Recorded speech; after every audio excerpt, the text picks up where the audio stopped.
Hello good morning friends. வாங்க இன்றைக்கி நம்ம எம்வி விலாக்ஸ் ஆஃப் மலர்விழி சேனலில் பார்க்க போகிறது வந்து கருப்பு கவுனி அரிசியில் செஞ்ச இட்லி தோசைங்க.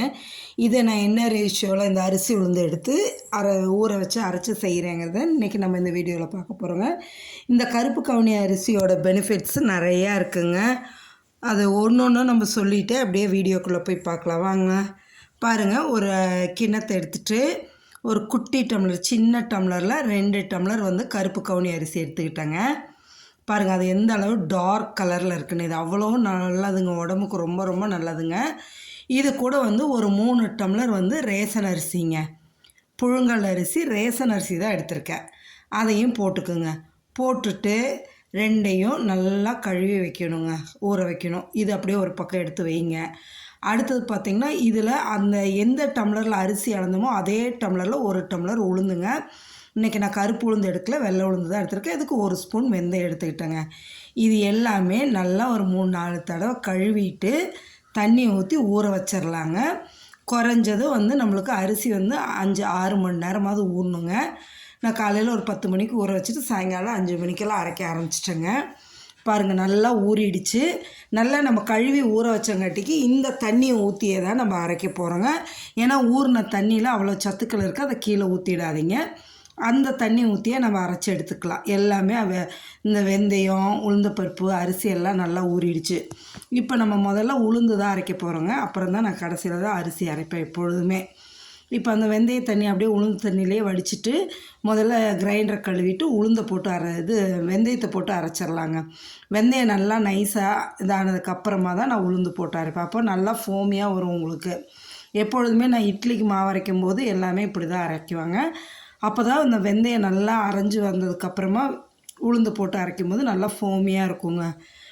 உளுத்த மாவு அப்படியே பொது பொதுன்னு நல்லா வரும். அதுக்காக தான். சரிங்களா? இப்போ இந்த வெந்தயம் நல்லா அரைப்பட்டுருச்சு பாருங்கள். இதுக்கப்புறம் வந்து நம்ம உளுத்தம்பருப்பு எடுத்து ஊற வச்ச உளுத்தம்பருப்பு எடுத்து போட்டுக்கலாங்க. போட்டு தண்ணியை லேசாக தெளித்து அரைக்கும்போது தான் நம்மளுக்கு நல்லா எப்படி சொல்கிறது, பஞ்சு மாரி காற்றாட்டம் வருங்க உளுந்து கையில் எடுக்கும்போது. அந்த அளவுக்கு அரைச்சி எடுத்திங்கன்னா தான் இட்லி நல்லா சாஃப்டாக இருக்கும், தோசையும் நல்லா வருங்க.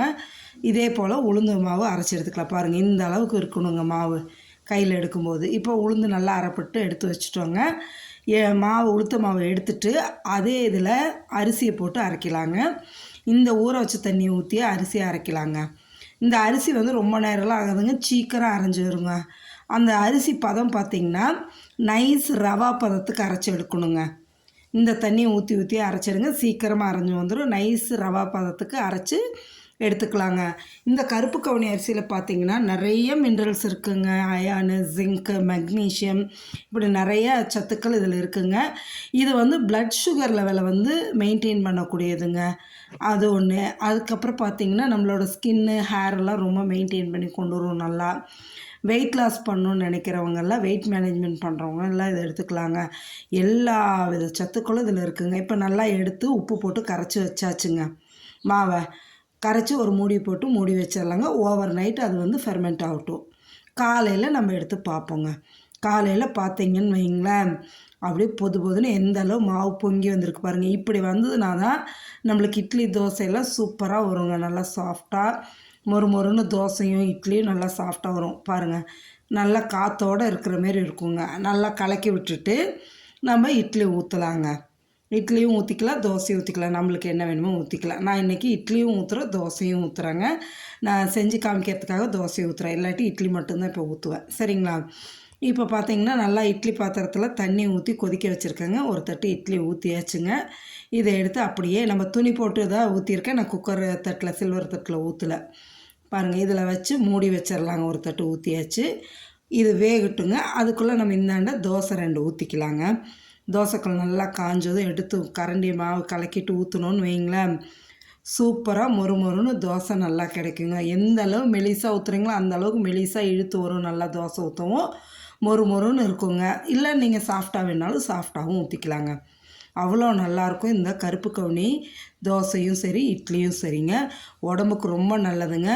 நம்ம டெய்லி சாப்பிட்லைனாலும் அட்லீஸ்ட் வீக்லி ஒன்ஸ் ஆகுது நம்ம இந்த கருப்பு கவுனி அரிசியை சேர்த்திக்கிறது ரொம்ப நல்லதுங்க. மிஸ் பண்ணாமல் பெரியவங்களுக்கு விட சின்ன குழந்தைங்கள்லேருந்து இப்போ இருந்தே கொடுத்து பழக்கம் பண்ணிடலாங்க. எல்லாம் இதை ரெகுலராக எடுக்கும்போது ரொம்ப நல்லதுங்க. பாருங்கள், இப்போ சூப்பராக சாஃப்டான இட்லியும் மொறு மொறுன்னு தோசையும் ரெடி ஆகிடுச்சு. வாங்க சாப்பிட்லாம். தேங்க்ஸ் ஃபார் வாட்சிங் ஃப்ரெண்ட்ஸ்.